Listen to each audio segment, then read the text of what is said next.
বিজ্ঞানীরা বলেছে আমরা সব বুঝি মানুষের করি, কিন্তু এই যে এরকম করে কেন কার হুকুমে করে গেছে আপনারা জানবো না। এটা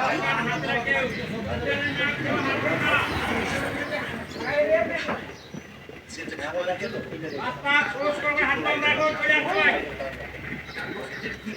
আদা আদা জাতীয় খাদ্য, চাল চাল জাতীয় খাদ্য, চিনি চিনি জাতীয় খাদ্য, এই চার প্রকার খাদ্য যেমন হয় কার্বোহাইড্রেট, এই কার্বোহাইড্রেট খাইলে পরে মানুষের আর এগুলো যখন মানুষ বেশি খায়, চর্বি খায়, গোস্ত খায়, আমাদের তো অভ্যাস গরু কিনতে গেলে সিনার গোস্ত কিনতে হবে একেবারে হলুদ রঙের, যাতে খুব বেশি চর্বি থাকে, এই চর্বিগুলো খাইলো।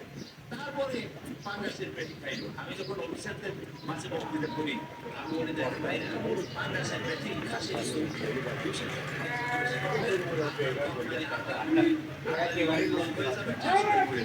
তার থেকে ভালো বসে গিয়ে কাশি মাছ খান, রুটি মাছ খান, কচু শাক খান, হান্ড্রেড পার্সেন্ট ক্যালোরি স্বাস্থ্য থাকলে হঠাৎ করে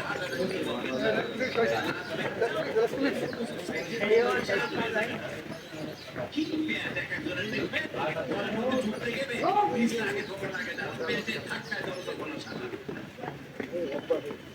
এখন মানুষের হার্টের মধ্যে আর্টারি রয়েছে, আর্টারিগুলির ভেতরে গিয়ে এটা হলো আর্টারির ছিদ্র আছে। এই ছিদ্রগুলির ভেতরে যত তেল খাবেন, চর্বি খাবেন, সবগুলি গিয়ে ভেতরে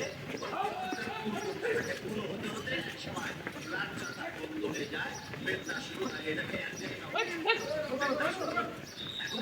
নষ্ট হয়েছে তার বড় দেখার জন্য এনজিওগ্রাম করতে হবে। এনজিওগ্রাম করে